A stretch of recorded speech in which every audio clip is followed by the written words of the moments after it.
Hello and welcome to the Smart Divorce Podcast. A very special episode today of the Smart Divorce Podcast X Stowe Talks. It's a collaboration with the fabulous Stowe Talks Podcast, and we are going to be talking to the amazing Rhiannon Gogh, who is a SEND financial planning specialist. So for all of those of you who have SEND children or are part of SEND families, we're hoping that today will really give you a helping hand and tell you how to deal with this situation when it comes to divorce. So we will jump straight in and over to Matt Taylor, the host of Stowe Talks. Hello and welcome to a very special Stowe Talks X Smart Divorce collab podcast. And a bit of a new venture for us as we're joined by an old friend of the podcast, Tamsin Kane from Smart Divorce. I'm Matthew Taylor, partner at Stowe Family Law, and today I'm joined for our special episode with Tamsin and Rhiannon Gogh, a special educational needs and disability financial planner. Rhiannon is the Director of PlanIt Future and founder of SENDA, the UK Alliance of Special Educational Needs and Disability Advisors. So Tamsin, welcome back. Rhiannon, welcome to Stowe Talks. We're going to have a fantastic discussion today about all things SEND and divorce. But if we can start by introducing yourself. So Tamsin, if you can reintroduce yourself to our listeners, please. Thank you, Matt. Thank you for agreeing to do this fantastic collab.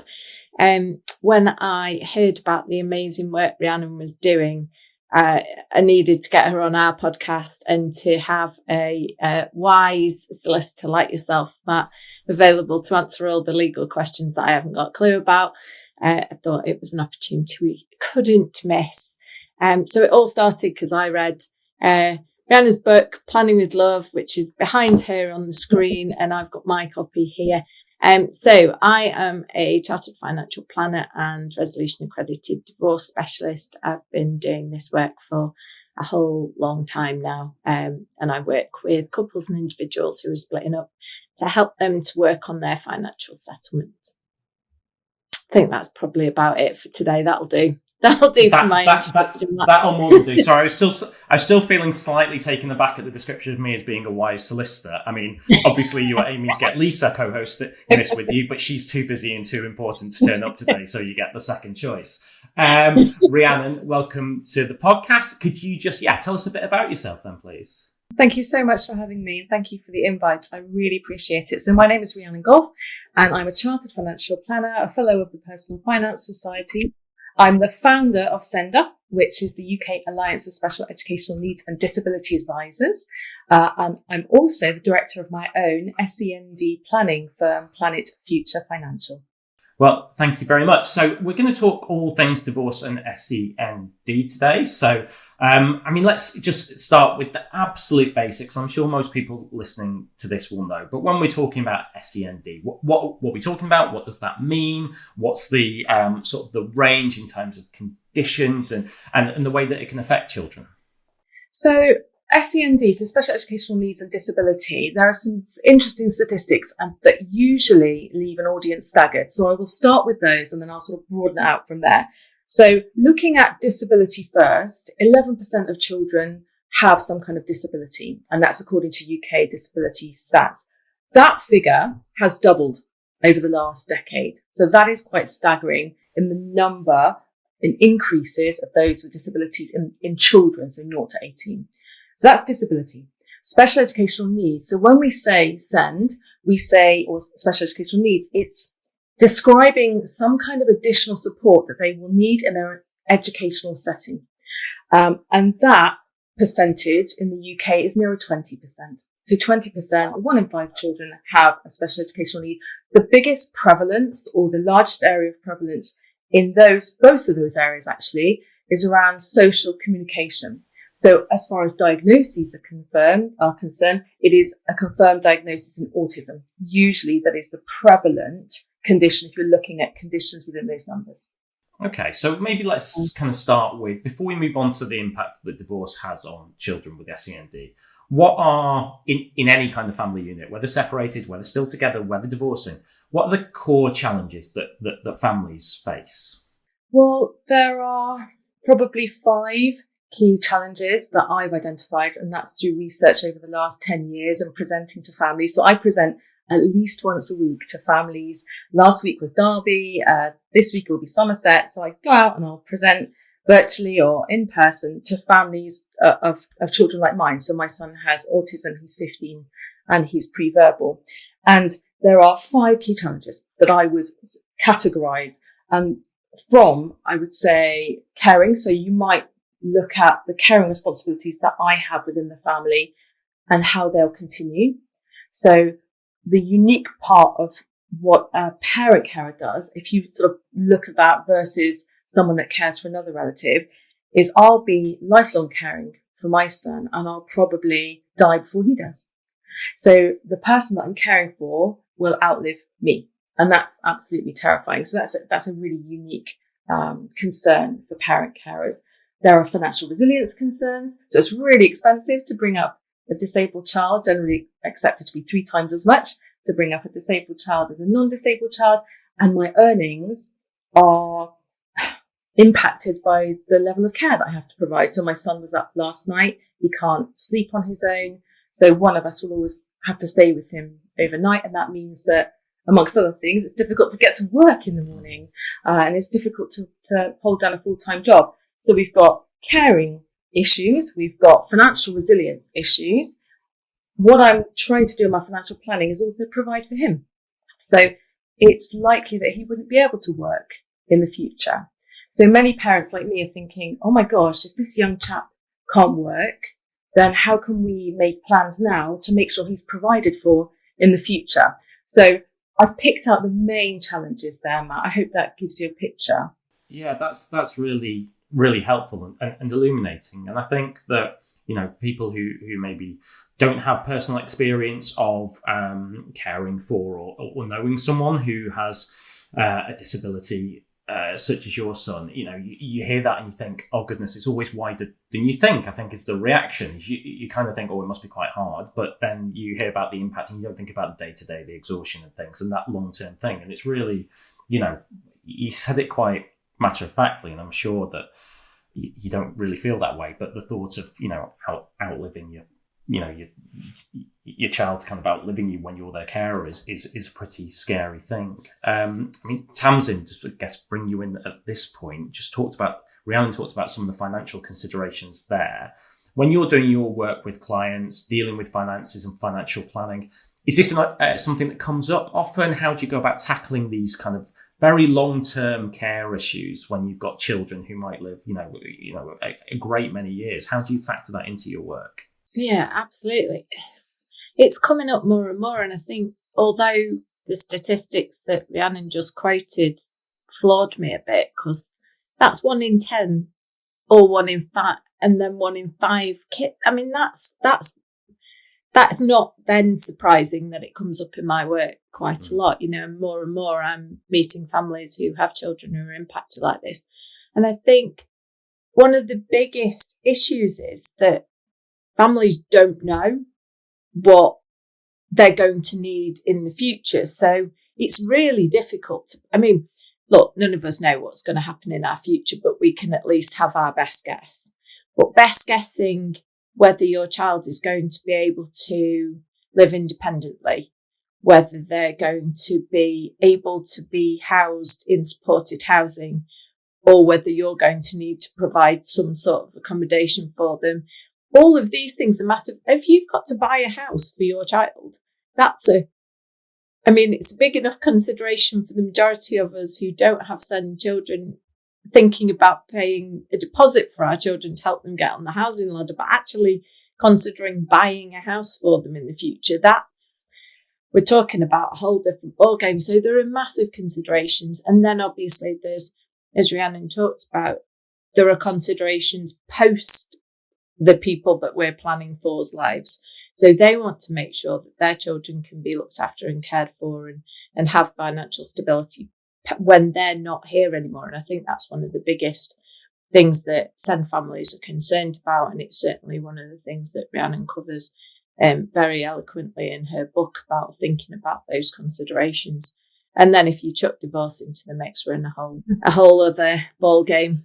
Yeah, aren't we just? Well, before we move on to that particular ball game, I wonder if, and I know this is an enormous area full of great complexities, but for anyone who's listening, who's, maybe, perhaps someone's only recently had a diagnosis for SEND in their child, maybe listen to this and starting to think about these longer term things. Rhiannon, are there any kind of, and Tamsin, any kind of quick wins, easy things, easy-ish things? I mean, easy's, relative. But any things that someone in that position might look at doing when they're starting to consider their financial future?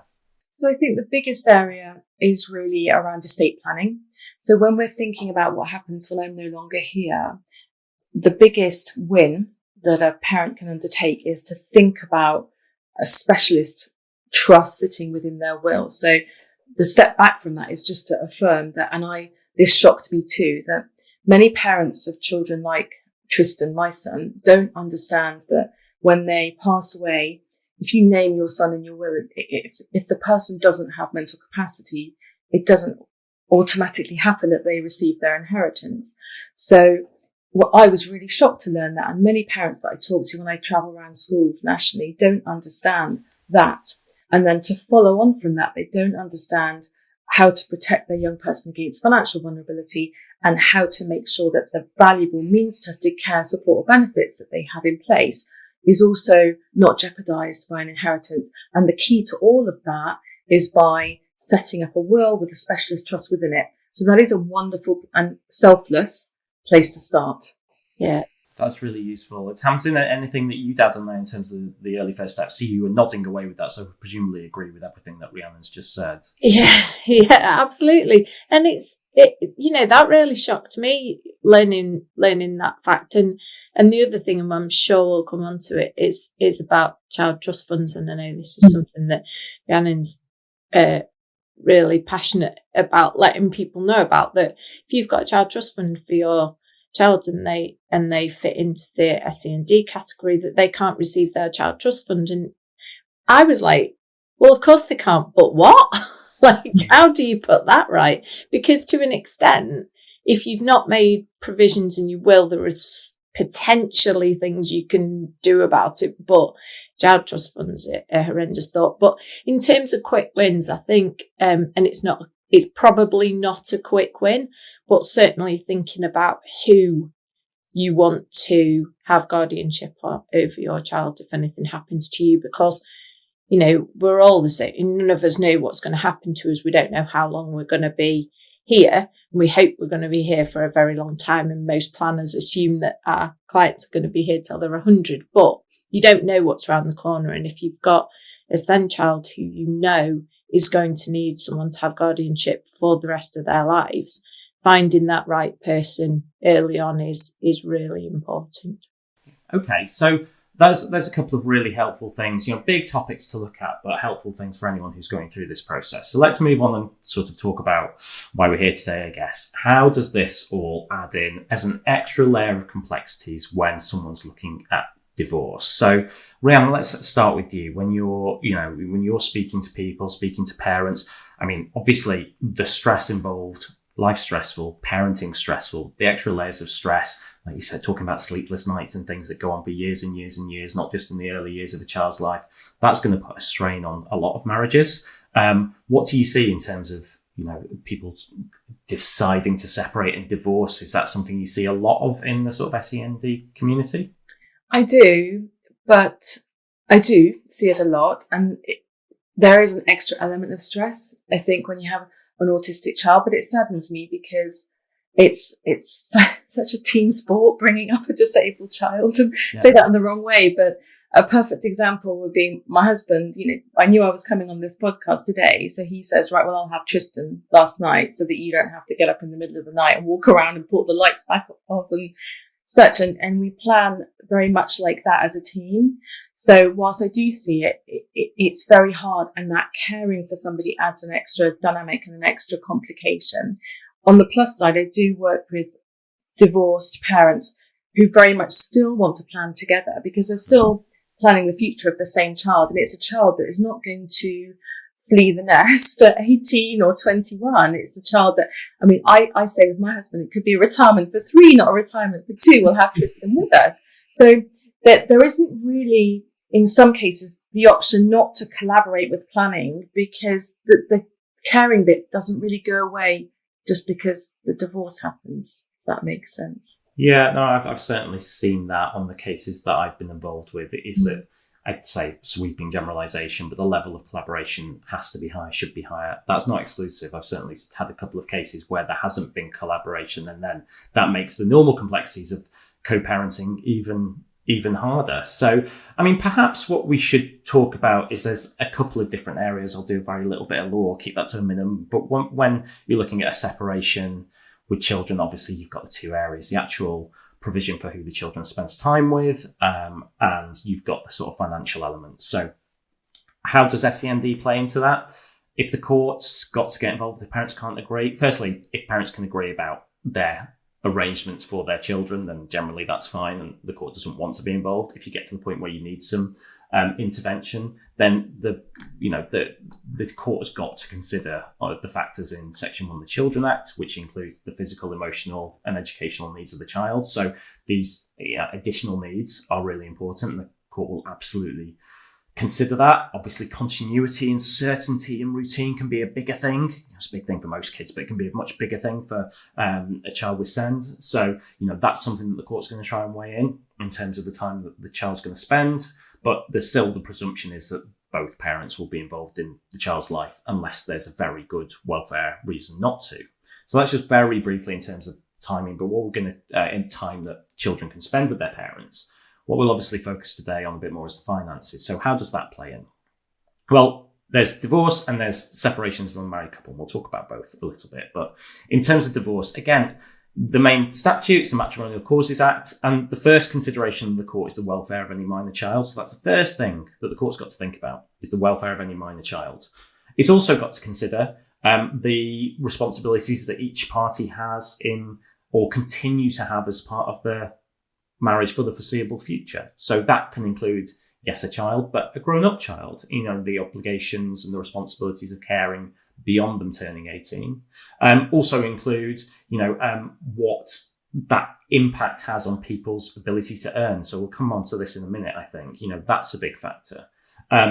If you're unmarried, you can rely on Schedule 1 of the Children Act, which has got some slightly different provisions. But again, it's similar in that the court wants to look at the physical, educational, emotional needs, any physical or mental disability of the child, and the manner in which the child was being or expected to be educated or trained. So maybe the schooling is different. There's additional schooling provisions. So that's a really quick run through some of the statutory considerations, but let's put these into practice. So Tamsin, could you talk about some of the financial challenges that become particularly acute on divorce? Yeah, absolutely. So I'm working with a number of families who have SEND children, and sadly, they're not in a position that the lovely families that Rhiannon's talked about and that you've talked about, Matt, are in, where there's very much a collaboration, where they want to do things together. Unfortunately, the families that I'm working with are in a position where it's very much on the parent that I'm working with.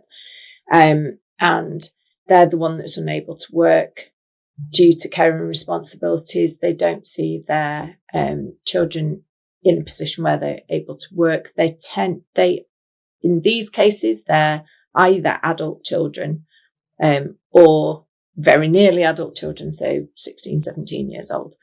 But with these, we don't know what they're going to be entitled to. We don't know what they're going to need because the parents have never been in this position before and they're not experienced in what the needs are. So, they're looking at housing not only themselves, but their children for the remainder of their lives. So that's a huge consideration, because when we're looking at, that's their starting point when we're looking at divorce and finances, where are the children going to live? Where are the parents going to live?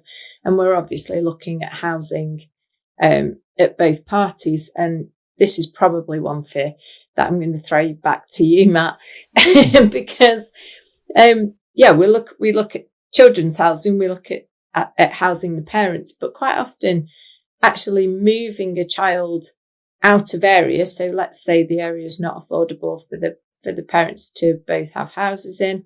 Moving the child out of area, out of their supportive community, out of the area that they know, even often out of the property they know, will cause immense distress.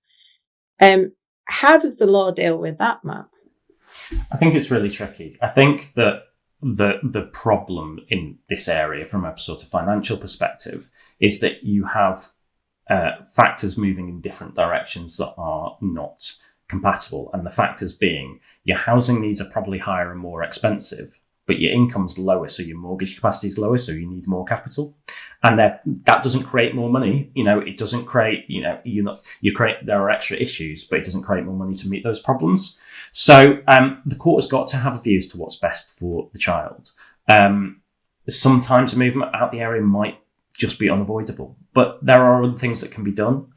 So sometimes what the court can do is make what's called a measure order. Now, these used to be pretty popular and are now far less so in general, but a measure order, named after the case of Mr. and Mrs. Mesher, is basically an order which says that one party, who is the primary care of the children, can stay in the family home until the children turn 18, at which point the property is then sold. And it's where there's not the ability for the parties to both rehouse and for there to be suitable accommodation for the children. They're not that popular anymore because it tends to involve the non-remaining party being locked out from receiving their share of the asset for potentially a prolonged period of time. But they are orders that still happen, or deferred orders for sale. If not, it doesn't have to be on 18, but to give a few more years. That is something that can be applied. The flip side to that is that the measure order was sort of done on the assumption that children leave home at 18, which back in the 90s when that case was decided was a thing, and now isn't really a thing, and certainly isn't a thing if you've got an SEND child. But those are options. You might look to maintain that continuity for a longer period. I mean, Rhiannon, is that something that you potentially see when you're doing your financial planning with people? You might say, well, let's stay in the family home a bit longer than might otherwise be the case just to provide that continuity for the child? Yes, but I think you've got to bear in mind the siblings, and planning with the family home is very complex, because with some SEND families, they will know very clearly that they would want, for example, with me, I'd want my autistic son to be able to stay in this house, but then it conjures up the problem of, okay, so what happens to the inheritance of his siblings? So for example, if my family home is the bulk of my estate, and I'm leaving that to one son, how does the other son feel about that? And how do I as a parent feel about that? So yes, planning with the family home, as you said, but there are extra complications when you're looking at making provision for siblings as well, I think. Yeah, that's certainly a complicating factor, both siblings and the sort of non-resident parent, if we work on the assumption that maybe there's going to be a more of a primary carer type model, even where there's collaboration. I think that's possibly more common. What that also leads to from a legal perspective is, we talked about reduced income for people. That gives extra scope for potentially spousal maintenance claims. So income's a really tricky point. The ability for a carer to maximise their income is pretty limited. They may be able to get some sort of, state support in terms of benefits. So, I mean, Rhiannon, what sort of help is out there for people in terms of benefits? We're looking at carers allowance. What else have we got? What I would suggest is benefits are notoriously complex, especially universal credit. It's very much on a case-by-case basis. So I always suggest that parents go to some independent benefit help, and that could be something like entitled to or turn to us. Yeah. And just make sure they're getting what they're entitled to. The two big things they tend to miss out on are council tax reductions. That's a huge thing. And also carers allowance, because the thresholds for carers allowance have now changed. So you can earn more and still receive carers allowance, and that only changed in April, so that hasn't quite sunk in yet. Okay, so that's really useful. But yeah, both those websites are incredibly helpful when putting information together from a divorce perspective, because we would look at it and say, okay, what's your earning capacity going to be going forward? What are you entitled to? Because some of the benefits you may not be entitled to while you're living together under the same roof, and then perhaps if one party was to move out at the end following a divorce, the entitlement might change. So it's really important to look at that and really try and maximise that level of income. Because if you're looking at a situation where maybe the family home's being retained, so one party moves out of the family home, has to then house themselves, their ability to pay spousal maintenance on top of any child maintenance is really tricky. It's really imperiled. Tamsin, any other sort of things that you look at with your clients when they're coming to you and trying to square this really difficult circle of, moving on to the next stage, not necessarily wanting to have a new property, but having to release some equity? Are there any other magic tricks that you can conjure up for them? I wish it was down to a magic trick, because that would make it a whole lot easier. I think we all meet people who we'd really like to create some magic for and just be able to solve things really easily. But like you said, we've got housing to consider. We've got probably low income or the inability to earn any income, and then we've got actually considering the child's needs now, but also in the future and into, through our clients' retirements. It's a very difficult puzzle to solve, and I think you'll probably be able to talk on this, Matt, a bit more. But we look at, is it possible to provide some assets? There might not be the possibility of spousal maintenance from income for the non-resident spouse to be able to afford. Couldn't we separate the capital assets differently to maybe square that circle? How does a court deal with that? Yeah, I mean, the starting point for division of assets is add up and divide by 2 of matrimonial assets, so anything that's a product of the marriage. And then you depart from equality for a number of reasons. So the most common to meet needs. And in cases like this, your needs for capital are likely to be heightened by virtue of the fact your income is, let's assume that, the resident carer's income is going to be lower. So probably means you need more equity to buy a property, or you need a slush fund to support you, or to, use equity from a house sale. Perhaps you have to go into rented and you have to use it to pay the rent. So perhaps, or alternatively, you can be looking at a spousal maintenance order, but instead you capitalise that order. So instead of someone paying X amount per month in spousal maintenance, you can say, well, instead of paying 1,000, I'm going to do easy maths, £1,000 a month for 3 years. Instead of you pay that every month, you say, well, £1,000 a month for 3 years is £36,000. You pay that as an extra sum to capitalise a maintenance claim. So there are various ways of doing it. I think that, so certainly, that would probably be my expectation, that there's more likely to be a departure from equality unless you're dealing with a sort of sharing case where there are a lot of assets to go around. And most cases aren't like that. I think what is tricky, and we were talking about it a little bit before about needs. So needs is this hugely important concept. And commonly when we're looking at needs on divorce, it's needs for housing, needs for income, needs for pension. Fairly foreseeable, fairly predictable. But with cases such as these, things seem to me to be far less predictable, and we have to look at needs over a longer term rather than the initial 2-3 years. We have to start. Family lawyers love saying this. Family lawyers love saying we don't crystal ball gaze. I think in these cases we kind of have to crystal ball gaze. So how do you approach that, Rhiannon? The need to look in the short, medium, and long term. That's very difficult, to be honest, when you're talking to parents. Some parents struggle to think beyond Friday, quite frankly, let alone into the long-term future. My advice when I'm talking to them, first of all, I don't shy away from asking questions about that. Many of the families that I work with want to talk about their children, and they want to spend time talking optimistically about the future of their child as well.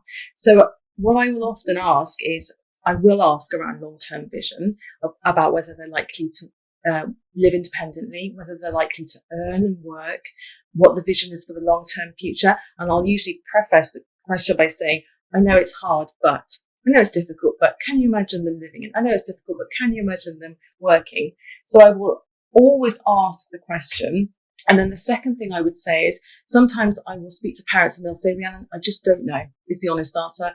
I really have no idea. And in that scenario, I would say, which is probably not the answer you want to hear, Matt, is to plan flexibly. So to build in.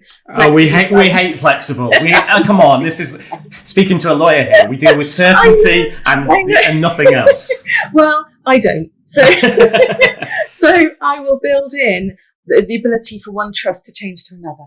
Yeah. The ability to add in future trustees, the ability to have a backup guardian, all of those exciting flexibilities. I'm sorry, that's how I tend to plan. No, it's very sensible. It slightly gives me a migraine at the thought, because we like things that fit on one sheet of paper and make things nice and clear. But life doesn't work like that. In the easiest in quotes, divorce, life doesn't work like that. So obviously, in cases such as this, the flexibility is really important. Tamsin, can you kind of recognise that need for flexibility with your clients? Yes, but I also spend my life working with lawyers who need certainty. Blame the lawyers. We're awful people. Absolutely dreadful people. I guess when we're working in divorce, we need a little bit more certainty. We obviously want to give flexibility to the family, but with a little bit more certainty. So we want to be thinking about what are the needs likely to be, bigger needs likely to be for the SEND children. How are we going to deal with those bigger needs with both parents? Can we put anything into place if something changes that we can't currently anticipate? So is there a possibility of, well, can we agree up front that if there's a big financial need in the future, that we pay for that between us, that we share bigger costs, how are we going to work out who pays what for these bigger things? Because it can't all fall onto the resident spouse. If there's a big change need to be made to the property, for example, because of needs of the child, that can't all fall onto the resident spouse. So how are we going to deal with those in the future? And if we can think about those sort of things that might be required in the future, we might be able to think flexibly enough for the family's planning, but sort of precise enough for the lawyers to be able to put something down in paper and in order to keep them happy as well. Yeah, no, I think that's all very sensible stuff. So for anyone listening to this and thinking, oh, that's giving me some ideas or stuff that I hadn't thought about and need to think about, that I guess what's the maybe thinking, how do I go ahead? I mean, I'm going to cut to the chase and say the answer is just speak to you two. So what's your role? When do you maybe explain a bit about how you work with parents and how you work with families, and what does it actually look like being a financial planner working with people in this situation? So many parents will come to me before they see their solicitor, and they'll come to me because they don't really understand the way forward. They might have had a conversation amongst other parents. They might have an inkling they have to do something, but they're not sure what they have to do. So they will come to me almost like a coordinator. So I'll be able to talk to them about the protections that we're looking to put in place. That's estate planning, providing care funding for the future, and ultimately forming a special needs plan. So that is estate planning, savings planning, care planning, and then not forgetting the parents planning too. So planning for the parents. It's almost like a buy one, get one free when you're a special needs planner, because you have an extra person to plan for. So that's the role that I'll play. So they'll come to me, we'll talk about the different options, and then we'll go together. Usually I will refer to a specialist solicitor to put in place specialist trusts. And then I will, once that's done, I will start care funding and putting together a picture of that child's life, and then slotting together the funding that sits behind that, making sure that grants and benefits are applied for and secured, and making sure that all the planning that the parents have in place is safely accessible, and that it doesn't impact that future means tested care that's so incredibly important. So that is my role. And then I work within SENDA. So in answer to your question, how does anybody get involved in this, or how do they find more information? Well, SENDA is a collaboration between financial planners and legal advisors and charities. So I work with the MenCap Trust Co. I'll be working with specialist EHCP solicitors and wills and trust solicitors, all as a team. And that's when special needs planning is really the best, when it's a team and we're kind of going back and forth between ourselves and making sure we've got the right plan in place. Fabulous. And Tamsin, anything that you can add to that, and how, what is in it for parents to start working with a financial planner? Then if we tip in divorce into the midst of all that Rhiannon's just said, we complicate it even more. With divorce, it's always vitally important to have a divorce team. You know, we've talked about this on the podcast before, but you definitely need a financial expert. You need a legal expert. You preferably need an emotional support expert as well. So a therapist, a divorce coach, somebody who can give you that emotional support so that you're not spending your hard-earned cash crying on me or Matt because we're not qualified to deal with you with those things as well as somebody else might be. So we're adding the divorce into the mix. Quite often people come to me before they've seen the solicitor. Quite often they come via their solicitor, but we're going to help you work out the money bit, and we're going to hold your hand through the process. And there will be, if you are a SEND family, there will be other things that you need to have in place and that you need to do, and that's where we'd refer to Rhiannon if we need to, but also would work on working with wills and trust solicitors to make sure everything's sorted out, so that once you come out the other side, everything's sorted. But we've just thrown so much stuff at you, and to deal with all of those things. I mean, most people suffer overwhelm when they're going through divorce as it is and feel like it's a full-time job. So we're not going to do all this. Rome wasn't built in a day. It's very slow, very careful, at your pace. You know, no pressure, no rush. You don't have to, just because your relationship's broken down today, it doesn't all need to be done tomorrow. It needs to be at your pace.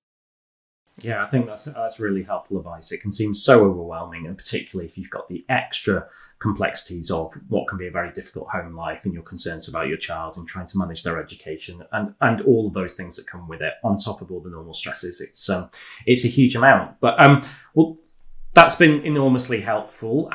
What we, as you know, Tamsin, but what we always like to do on these podcasts is leave people with a little top tip at the end of, you know, for a little takeaway message. So I wonder if you could each give me your top tip for anyone who is an SEND family going through a divorce, whether just about to start or partway through the process. What's each of your kind of top tip as how to deal with that? So my top tip is really just to be aware of the foreseeable harms that exist for SEND families that don't exist for other families. And there are two big ones, so I'm going to give you a double top tip because that's both really important. Buy one, get one free. Buy one, get one free. There we go. So if there is inheritance tax, estate planning, wills and trusts. So doing nothing as an SEND parent in the area of estate planning is rarely a good thing. So we always advise seeing a specialist wills and trust solicitor to get the estate planning ticked and safe. But on the other side, so there's like two bookends of special needs planning, and that is one side, which is estate planning. The other, as Tamsin rightly said, please be careful when you're saving for a young person with SEND. Quite often families don't realise that when the child gets to 18, if they don't have mental capacity, they will not be able to access their savings. They may be very vulnerable if they could access it, and it will likely impact their means tested benefits, care or support when they get to that age. Parents are very often unaware of that. Perfect. Tamsin? I'm going to do a buy one, get one free as well. Love it. So my first tip is that dealing with SEND children is not just a parental issue.